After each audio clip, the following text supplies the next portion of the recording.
Catat. Alhamdulillah. Oh, Mustir. Ini kayaknya. Iya, jalan. Lemah.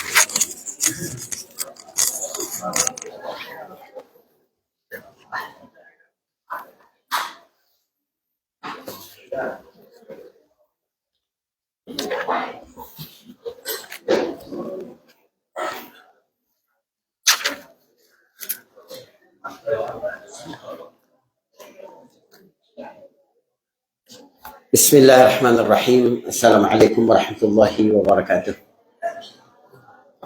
Alhamdulillahirabbil alamin wassalatu wassalamu ala asyrafil anbiya wal mursalin, amma ba'd.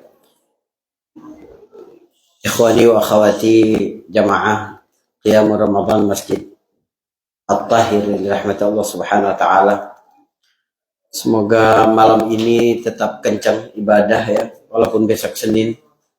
Sebab ini malam 29, malam terakhir diganjil pada 10 hari terakhir, di mana Nabi SAW berwanti-wanti kepada kita untuk menggunakan malam-malam ganjil di 10 malam terakhir itu sebagai cara untuk merebut fadilah Lailatul Qadar. Bapak-bapak, ibu-ibu yang dirahmati Allah Subhanahu wa taala. Sekarang kita sampai di ayat ke-89 ketika Yusuf berkata, "Hal alimtum ma fa'altum bi Yusuf wa akhihi id antum jahilun." Saudara Yusuf ini dalam keadaan sangat down sebab mereka terkejut sebab ternyata adik mereka harus ditahan padahal ayah mereka itu sudah tua dan mereka berjanji untuk menjaga adiknya. Kemudian mereka juga dalam keadaan kembali membutuhkan makanan. Sehingga mereka menghadap raja, menghadap Perdana Menteri Mesir ketika itu dalam kondisi butuh makanan dan butuh belas kasihan terkait putusan atas saudara mereka Bunyamin. Dalam kondisi sangat rendah itulah tiba-tiba mereka dikejutkan seperti petir di siang hari. Sang Perdana Menteri berkata, menyebutkan satu peristiwa yang telah terjadi puluhan tahun yang lalu, yang tidak ada yang mengetahui peristiwa itu kecuali mereka saja. Nabi Yakub memang tahu bahwa Yusuf itu tidak dimakan serigala. Tapi bagaimana kejadian sebenarnya Yusuf itu diapakan dan setelah itu Yusuf bagaimana nasibnya, tidak ada yang tahu. Maka tiba-tiba ketika mereka dikejutkan dengan pertanyaan oleh Perdana Menteri di depan mereka, "Hal alimtum ma fa'altum bi Yusuf wa akhi?" Kamu ingat gak apa yang pernah kamu lakukan kepada Yusuf dan saudaranya Bunyamin? Betapa terkejut saudaranya itu ya. Tapi kita lihat bagaimana redaksi yang digunakan oleh Yusuf. Kenapa Nabi Yusuf berkata, apa yang sudah kalian lakukan kepada Yusuf dan saudaranya Bunyamin? Kenapa? Sebab kepergian Yusuf itu bukan hanya menyiksa Nabi Yusuf, tapi juga sangat membuat Bunyamin sangat menderita. Sebab satu-satunya saudara yang paling dekat dengan dia, yang selama ini melindungi dia, yang sekandung dengan dia, tiba-tiba juga hilang. Jadi Bunyamin juga menderita akan hal itu. Maka Yusuf berkata, kamu ingat gak apa yang kamu lakukan, kejahatan atas Yusuf dan saudaranya Bunyamin? Iz antum jahilun. Ketika kamu masih belum tahu. Kalimat yang digunakan Yusuf menggunakan kata jahilun, artinya orang yang tidak tahu, itu dapat dilihat dari beberapa sisi. Pertama, ini adalah cara Yusuf untuk tetap berkata-kata baik kepada saudaranya. Perhatikan, Yusuf bisa memilih kata iz antum zalimun. Ingat gak kamu ketika kamu melakukan kejahatan kepada Yusuf, ketika kamu berbuat zalim kepada dia? Atau Yusuf berkata, "Idh antum fasiqun." Ketika kamu jahat ketika itu. Tidak. Nabi Yusuf berkata ketika kamu tidak tahu. Saudara, kita ini dalam kehidupan, kadang ya, kalau orang jauh berbuat kesalahan, kita cepat memaklumi dan respon kita itu biasa, masih terkontrol. Tapi ketika yang berbuat buruk adalah saudara, yang berbuat jahat adalah pasangan, wah itu marahnya, na'udzubillah. Respon kita tidak bisa dikendalikan. Kenapa? Sebab kita beranggapan bahwa ketika seseorang itu dekat, ketika ada hubungan yang erat, harusnya dia tidak berbuat jahat kepadaku. Paham? Kita tuh punya ekspektasi, masa saudara berbuat buruk kepada kita? Makanya kecewanya lebih dalam ketika saudara yang berkata, saudara yang berbuat jahat. Tapi lihat Yusuf memang berada di puncak kebaikan. Harusnya kalian saudaraku itu nggak mungkin melakukan itu. Tapi lihat bagaimana Yusuf tidak merespon berlebihan. Nabi Yusuf berkata, ketika itu kamu belum tahu akibatnya. Ketika kamu masih tidak tahu, kata Yusuf. Atau kata idh antum jahilun, ketika kamu tidak tahu, menunjukkan bahwa Yusuf punya prasangka baik sekali kepada saudaranya, bahwa setelah saudara-saudaranya itu melakukan kejahatan atas dirinya, mereka bertaubat.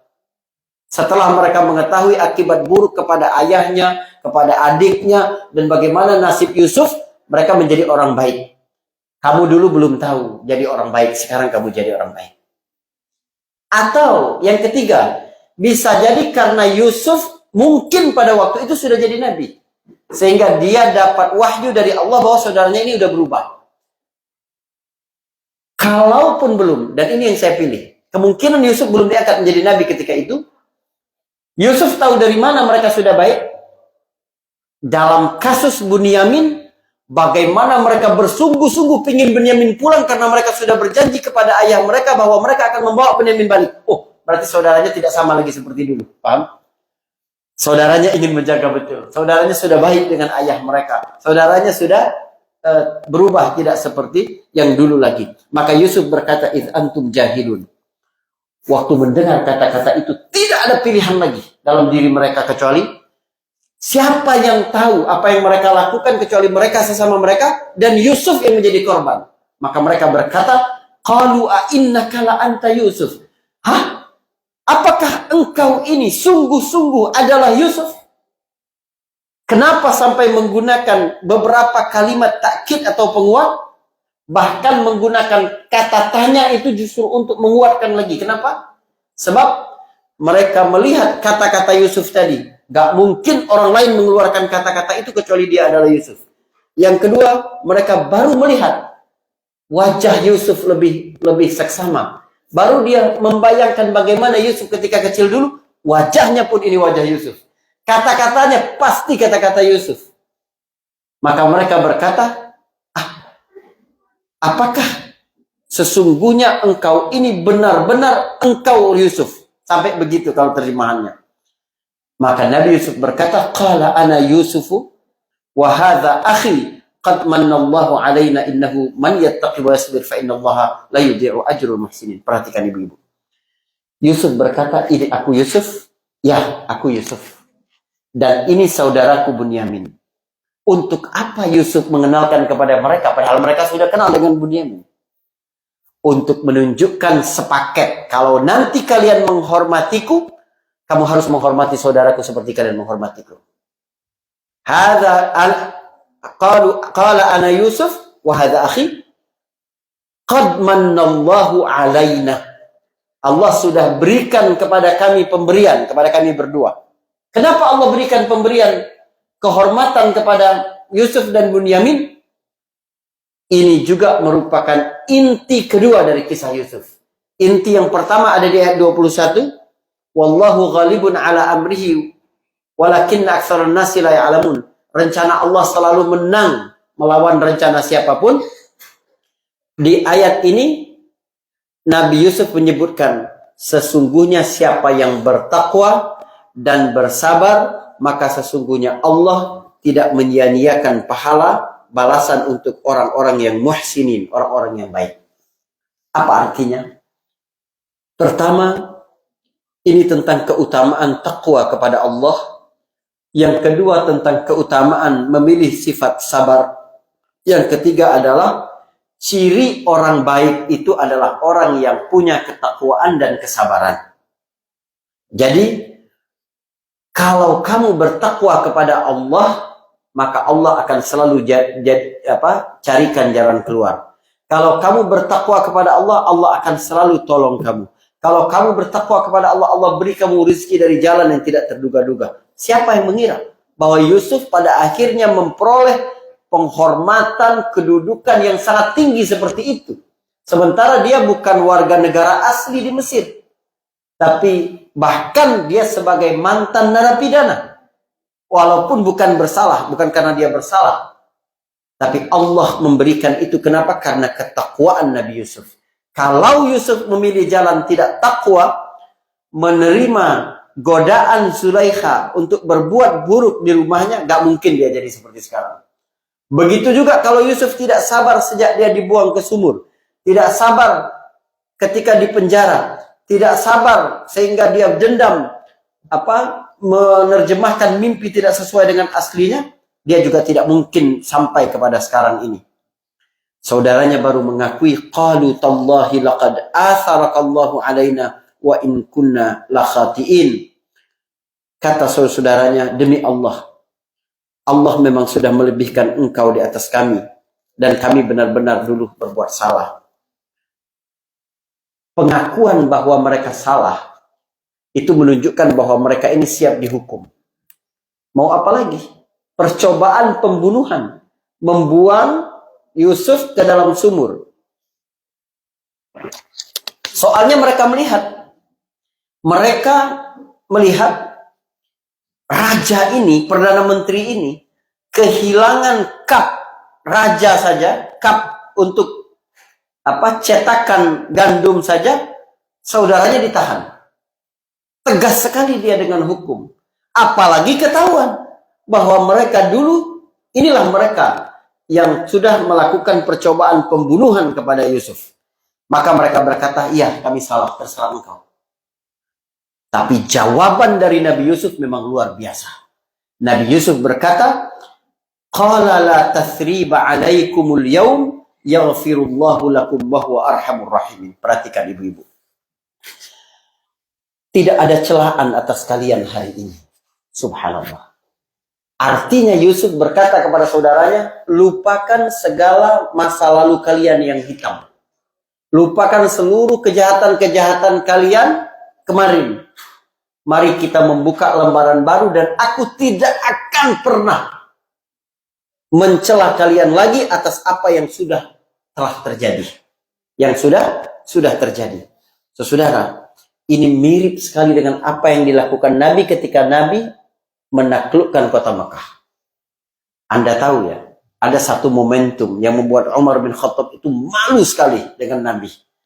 Waktu kaum muslimin masuk ke kota Mekah dan orang-orang Quraisy itu tidak berani ada yang melawan, tahun 8 Hijriah, Umar bin Khattab itu melihat orang-orang Quraisy.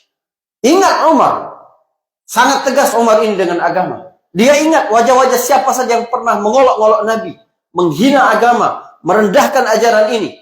Maka ketika Umar melihat masuk bersama Nabi itu, Umar melihat wajah-wajah yang dulu. Masih terbayang di dalam benak Umar bagaimana sakitnya ketika itu.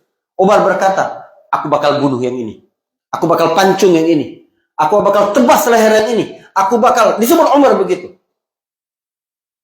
Tapi ketika orang-orang dikumpulkan oleh Nabi SAW, Nabi berkata kepada mereka, kalian mengira apa yang bakal aku lakukan kepada kalian? Kata Nabi kepada orang-orang Quraisy Mekah. Mereka berkata, akhul karim, ibnu akhin karim. Engkau adalah saudara kami yang baik, lembut, dermawan. Anak dari saudara kami, Abdullah, yang juga baik, lembut dan dermawan. Subhanallah. Lalu Nabi berkata, La tathriba alaikumul yaum. Aku berkata seperti yang dikatakan Yusuf kepada saudaranya.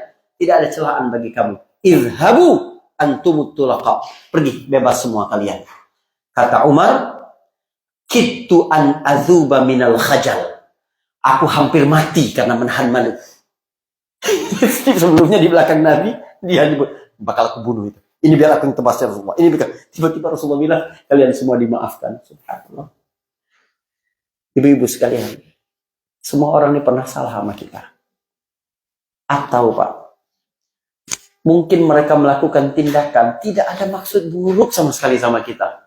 Tapi karena hati kita tidak jernih, kita macam-macam prasangkanya. Wah, dia nih begini, dia memang tidak suka sama aku. Oh, maksudnya begini nih. Oh, dia gini nih biar aku malu nih. Oh, gitu terus. Itu dalam prasangka manusia. Perhatikan, Bu. Bapak semuanya. Dendam itu tidak mengubah apapun di masa lalu. Tapi memaafkan akan mengubah masa depan. Ini pesan paling penting. Bagaimana kita belajar 11 malam ini dari Nabi Yusuf alaihissalam untuk memaafkan. Siapa yang sempurna dalam kehidupan ini? Enggak ada. Yang ngurus masjid ini para pengurusnya tidak sempurna. Ustadz Onis tidak sempurna.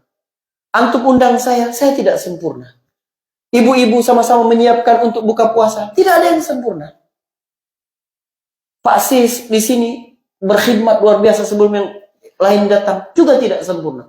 Kalau kita mau cari kekurangan-kekurangan saudara kita, gak bakal kita punya teman dalam hidup ini. Memang dari awal kita sampaikan bahwa tidak ada yang sempurna. Tidak ada yang maksum kecuali Rasul Sallallahu Alaihi Wasallam. Tapi mau nggak hidup kita ini lapang? Mari kita saling memaafkan benar-benar. Kita dapat memakmurkan masjid ini. Kenapa? Karena kita memberikan ruang bagi orang lain. Kita belajar untuk memaklumi. Kita berlapang dada dengan kesalahan-kesalahan atau ketidakcocokan.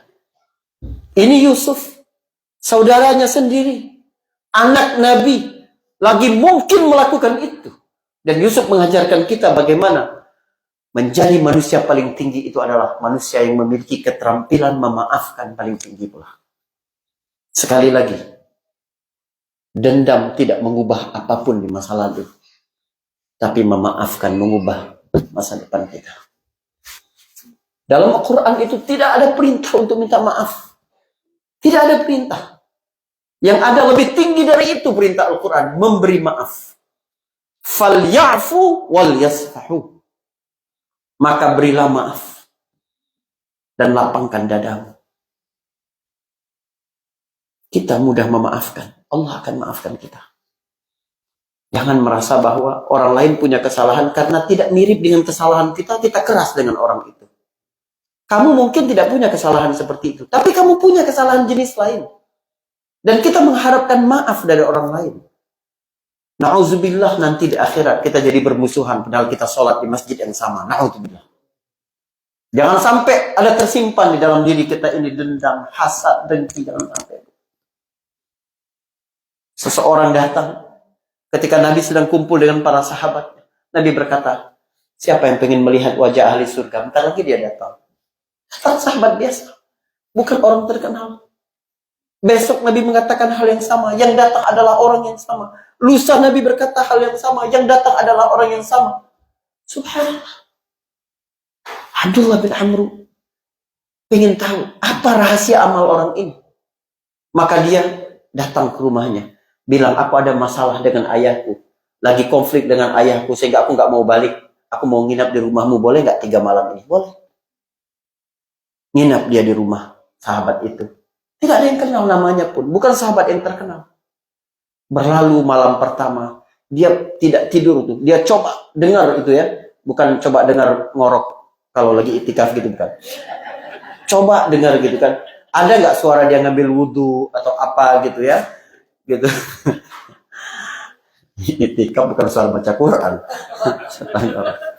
Tapi saya maafkan deh.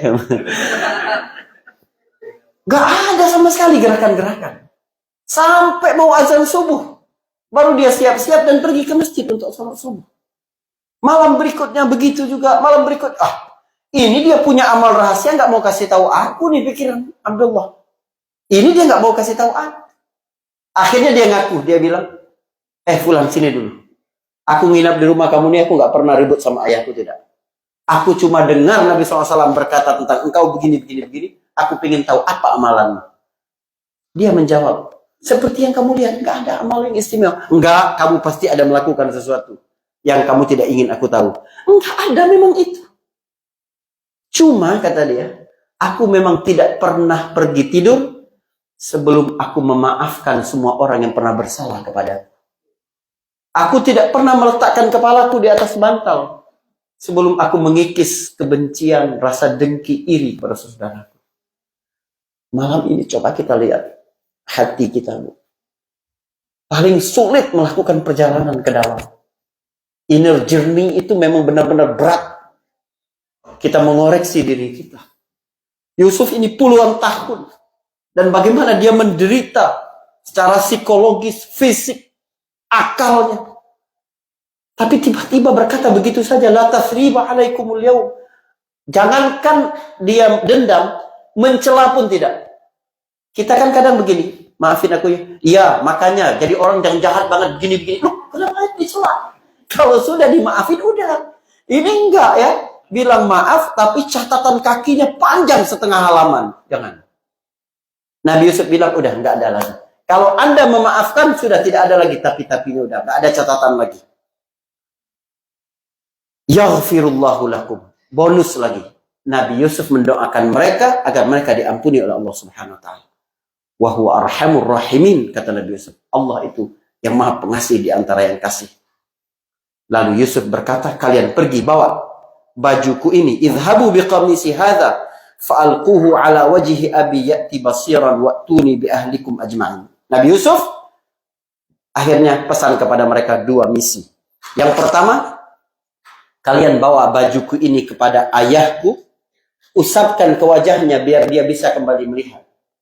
Setelah itu bawa semua saudara, keluarga kita bawa ke sini semua, kata Nabi Yusuf. Dua tugas mereka. Saudara, kata saudara Yusuf yang paling tua, Syam'un, itu dalam satu riwayat. Biar aku yang membawa baju ini. Sebab dulu akulah yang membawa baju Yusuf untuk berdusta kepada ayah. Sekarang biar aku. Subhanallah. Jika kamu melakukan kesalahan di masa lalu, perbaikilah ganti dengan kebaikan yang semisal pula di masa yang akan datang. Jika dulu engkau pernah bersangka buruk, menyebutkan, membuka aib saudaramu, maka hari ini kamu harus terus rajin minta ampun untuk saudaramu itu. Tebusan akan hal itu. Jika kamu pernah dulu membuatnya malu dan tersingkir dari pergaulan, hari ini kamu harus terus berusaha untuk membuat namanya tinggi dan diterima dalam pergaulan. Kata Syam'un, biar aku yang bawa itu. Dan perhatikan, luar biasa sekali. Walamma fasalatil 'iru qala abuhum inni la ajidu riha Yusuf. Ketika rombongan itu baru keluar Mesir, masih jauh Yerusalem tempat ayah mereka, baru keluar dari Mesir, Nabi Yakub di Yerusalem itu berkata kepada cucu-cucunya, kepada keluarga yang tinggal, inni la ajidu riha Yusuf. Aku mencium bau Yusuf ini. Kata Nabi Yakub. Laula antufannidun. Kalau kamu tidak mau mencelaku, aku benar-benar yakin bahwa ini benar-benar bau Yusuf. Saudaraku, di ayat ini terdapat dua mukjizat ilmiah Al-Quran. Yang pertama adalah tentang aroma tubuh manusia. Bahwa setiap orang dari sejak Adam sampai manusia terakhir, dia punya aroma yang tidak sama semuanya. Subhanallah. Makanya ada anjing pelacak, Bu. Sebab bau setiap orang itu tidak sama. Jadi manusia itu punya keunikan 3. Retina, aroma, dan sidik jari. Tidak ada yang sama. Coba bayangkan betapa kayanya Allah. Ruang sesempit ini, miliaran jumlah manusia, tidak ada yang sama susunannya. Masih ada orang yang kufur dengan kebesaran Allah Subhanahu wa taala. Fabi ayyi ala ya rabbikuma tukadziban. Kamu pandang sidik jarimu, pandang. Kecil sekali kita ini. Di mana kita berani menyombongkan diri di depan Allah? Berani mengambil alternatif hukum lain setelah datang hukum Allah. Kita ini debu, tidak ada artinya kita. Begitu juga aroma tubuh manusia tidak ada yang sama. Yang kedua, fenomena ini apa yang disebut dengan para ahli hari ini parapsikologi. Parapsikologi itu bagi awam dipahami sebagai mistis ya. Indera keenam seperti itu. Padahal sebenarnya ilmu pengetahuan modern ini nyuruh lama apa nyuruh cepat? Baik. Memang romantis ya Bang Farhan, Masya Allah.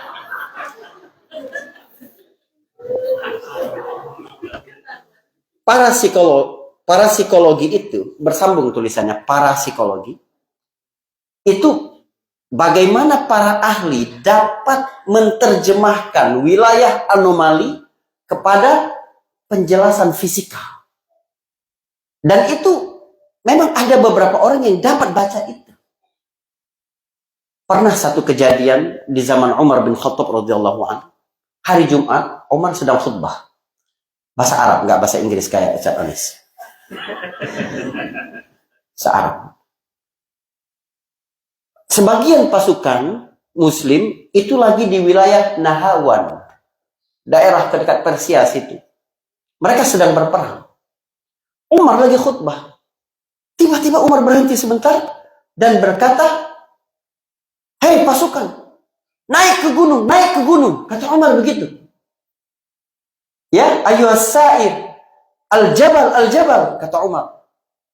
Lalu setelah itu Umar melanjutkan khutbahnya. Jamaah ribut. Umar jangan-jangan udah terganggu akalnya. Begitu Umar turun setelah salat, Abdurrahman bin Auf datang. Takut nanti orang berpandangan buruk tentang Umar. Ada apa? Aku melihat pasukan kita yang sedang di Nahwan sedang dikepung oleh musuh yang semakin mendekat, maka aku perintahkan mereka untuk naik ke gunung biar wilayah pandangan mereka itu luas, biar mereka tidak bisa dikepung. Subhanallah. Sebulan setelah itu pasukan ini datang ke Madinah dan berkata, kami sedang dalam peperangan. Pada hari Jumat, tiba-tiba kami mendengar suara Amirul Mukminin. Hei pasukan, ke gunung, ke gunung. Subhanallah. Saudara, Allah Maha berkuasa atas apapun. Dan pelajaran dari kisah-kisah Yusuf ini bukan hanya pengisi waktu luang kita, bukan. Tapi memang benar-benar harus menjadi pelajaran bagi kita semua. Dan cucu-cucu keluarga Nabi Yakub masih mencela dia. Qalu tallahi innaka lafi dhalalikal qadim. Kamu masih aja seperti dulu, kakek gitu ya, paman gitu, masih aja seperti dulu, masih mengingat Yusuf. Tetapi ketika datang rombongan itu, falamma anja'al basyiru alqahu ala wajhihi fartadda basira. Ketika datang rombongan itu dan diusaplah ke wajahnya, Nabi Yakub kembali dapat melihat. Qala alam aqul lakum inni a'lamu minallahi ma la ta'lamun. Kan aku sudah bilang, aku tahu dari Allah sesuatu yang tidak kalian ketahui. Anak-anaknya barulah minta ampun, minta maaf kepada ayahnya. Qalu ya abana astaghfiru lana dzunubana inna kunna khatin. Kami memang salah ayah, tolong maafkan kami. Respon Nabi Yakub berbeda dengan Nabi Yusuf. Nabi Yusuf ketika saudaranya mengakui inna in kunna la khatiin wa in kunna la khatiin, Nabi Yusuf langsung berkata, yaghfirullahu lakum. Allah semoga ampuni kamu. Tapi Nabi Yakub tidak. Qala saufa astaghfir lakum. Saufa itu menunjukkan ada jeda dengan masa depan. Oke, nanti aku akan minta ampun sama Allah. Karena orang kalau sudah tua, memang perjuangan untuk memaafkan itu lebih berat. Makanya Bapak Ibu, latih dirimu untuk menjadi pribadi pemaaf itu sejak muda. Semakin engkau sulit memaafkan ketika muda, tua nanti semakin sulit untuk memaafkan. Dan itu yang menderita adalah dirimu sendiri. Innahu huwal ghafur rahim. Allah itu maha pengampun, lagi maha penyayang. Akhirnya, setelah ayahnya bisa melihat, mereka pun bersiap-siap. Karena pesan Yusuf harus dibawa semuanya ke Mesir. Saudaraku, bayangkan bagaimana pertemuan seorang ayah yang sudah dipisahkan bertahun-tahun di Mesir. Ternyata di ayat ke 99 ada isyarat bahwa Yusuf tidak menemui ayahnya, tidak menunggu ayahnya dan keluarganya itu di istananya, tidak. Di mana? Besok insya Allah. Besok terakhir tarawih. Harus kita habisin. Bismillah. Barakallahu fikum. Oh, ada pertanyaan, silakan. Saya suka ada yang bertanya. Waalaikumsalam warahmatullahi wabarakatuh.